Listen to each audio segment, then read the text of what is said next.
is about to start. And it has there you see E4, and away we go. a Petrov in the Duda Anand game. Vishy has been playing the Petrov consistently for a very, very long time. Fabi won a very interesting game against him yesterday, but that was a different Petrov, not third T4. This line has become quite topical recently, but yeah, I've always kind of doubted it does anything for white. People clearly feel that it's at the very least leads to unclear sharp positions, which is something that Duda wants out of the opening here. G7, G6 came very, very early. I assume this is all very still clearly theory, even though Bishop E2 perhaps is slightly rare, even though I see on your screen that there is at least one very high-profile game that reached this position. Karakin and Kapalov discussed this at some point. The plans for the sides are quite clear-cut. Black has a very nice E6 square for that knight on C5, eventually to play Bishop G7, castles in F7, F6. Oh, if you get time for all of that, he goes Bishop E7. E7, you play G7, G6, and then you put your bishop on E7. Well, G6 was not really about the fianchetto, it was to stop at 4 or 5 first and foremost. Yeah, I'm a bit surprised, but I guess supporting the knight on C5 has its own value. With the bishop on G7, this one bishop E3 that we have just seen on our screen would have actually attacked something here, it's just developing. You can play F6 here if you want to, but that, I think knight E6 is more you can postpone when you see to attacking the bishop. What's is indeed sad. Right now. Sometimes you can maybe imagine going knight G7, but I would prefer keeping it on E6. C3 played. I am somebody who is compulsively at least looking at the move C2 or C4 in these types of structures, but Jan-Krzysztof clearly disagrees, and I think he's right. I think C4 would have given Vishy kind of a clear target as to how to equalize it. Bishop C5, an invitation, of course, to trade. Are you surprised? I am. I was going to say, I'm not sure I understand why this trade is so beneficial, but I think it's just that the bishop on E3 is so well placed that we just kind of need to get rid of it. Maybe it was a opportunity to get our queen into the game, queen E6, but I still find the move surprising, regardless. I mean, now knight E4, F4, F5 on white's agenda, F7, F6, I think this was time.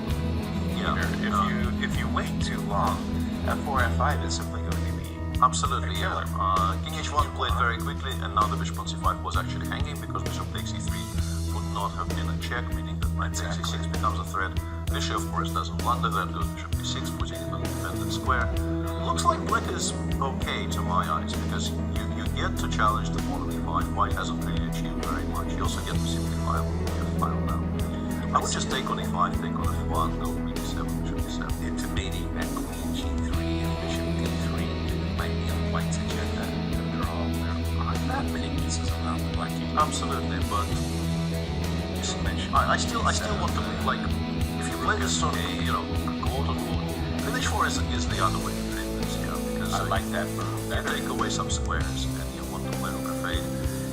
The way to try to quote unquote punish it would be to take on E6, B6 and play rook F1, stopping rook F8 from happening altogether. But about an intermezzo. I think bishop B6 rook F8, for instance, is possible, right? That's the intermezzo I'm worried about. Yeah. Otherwise, if you could do this, then maybe. Even this position, honestly, I'm not that worried about. I go queen E7. Exactly. I don't think. I think Vishy is just fine. The question is whether Vishy can be better. Wow. I think that's the question I'm trying to answer here. I very much like his position. I think the pawn on E5 is much likelier to be a weakness than to be a strength for white. Yeah. Definitely, white is missing the fact that if rook on E8, pawn is not E8. Love to be on queen F6. You can pretend that that's a good condition, even if it's not true.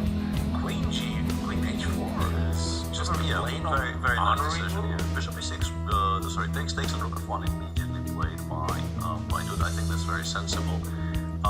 Black can, I think, pretty much instantly equalize by taking on E3 and playing rook F8. Question is whether there's anything. Queen E1, Queen G1, Queen G2, I think, or even Queen takes E5. Yeah, we're not losing a pawn, but the question is, I mean, white clearly isn't worse there. No. So the sheep will now consider if he can play.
Significantly better against bishop, but this is a much more interesting mess that we're watching. Rook f5. We need to stop switching. Yeah, rook f5 was met by a different choice here. Back to e4. I don't Fabi allowed, like that. Yeah, Fabi allowed rook takes e5, and there is a very beautiful knight on e4 and control over the f file. He has plenty of play here. Actually, I actually think that this is maybe very interesting. We can go rook over e4 first. Yeah, like the question is. The question is how do we win queen h6? White needs to play queen h6 and hope that at least postpones the bad things that are happening on the other side of the board. Neither one is a good threat. Meanwhile, Duda did Viswanathan Anand. Wow. It's a half a point.